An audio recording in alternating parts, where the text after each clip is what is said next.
Madam Toastmaster, fellow Toastmasters, and welcome guests. It's a typical workday morning. Like many North Americans, you walk into a coffee shop and ask for a latte or a small double-double. The person behind the counter takes your money, hands you your beverage, and says, "Have a nice day." You thank them and walk out. What just happened here? Well, it could be that you've seen love in action. A couple of years ago, I facilitated an economic study group.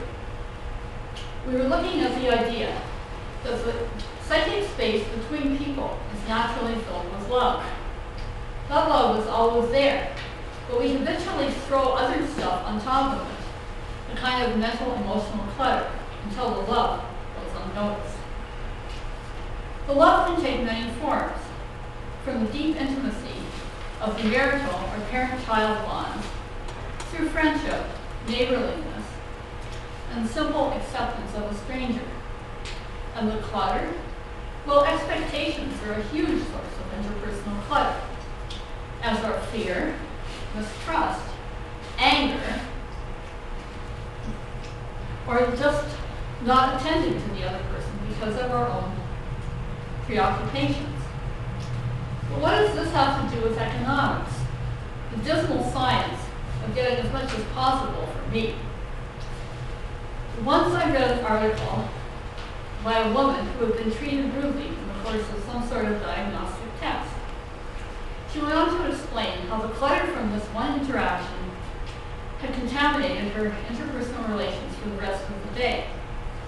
But doesn't the same thing also happen in reverse?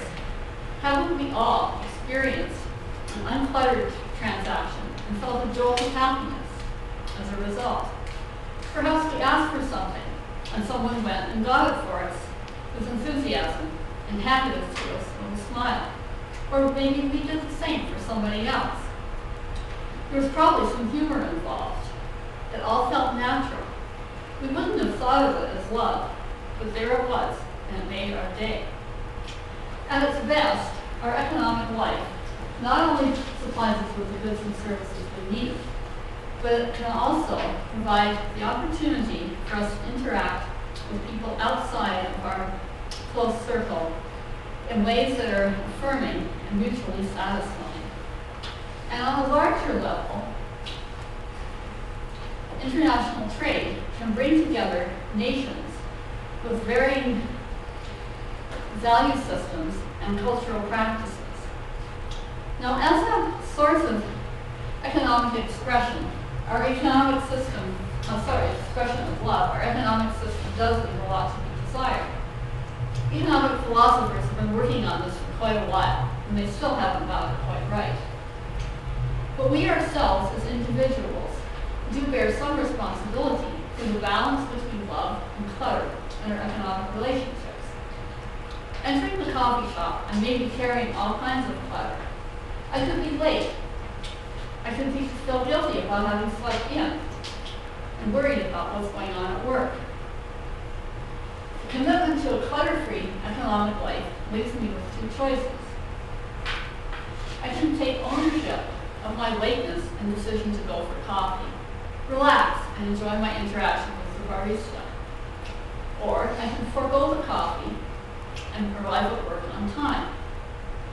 Either is a much better choice than fidgeting impatiently in line and asking for my coffee in a tone that suggests that it's your fault that I'm late. A further step in uncluttering our economic life involves looking more closely at our expectations.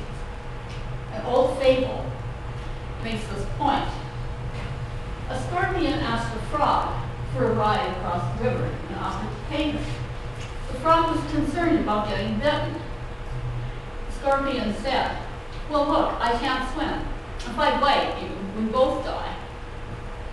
Midway across the river, the frog felt a stinging sensation. As the paralysis spread, she said with outrage, "You said you wouldn't bite me."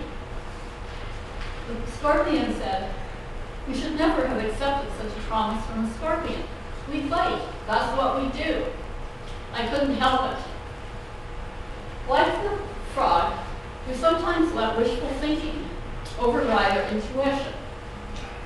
A contractor answers his cell phone 7 times when discussing our upcoming renovation project. Our spidey senses start tingling. We know that he probably has several other projects on the go. He's not going to meet the deadline that he's promised for our job. Do we sign up with him anyway? Exposing ourselves to months of frustration and disputes? Or do we walk away?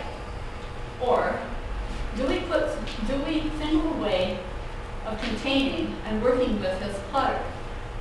It all starts with seeing the situation clearly.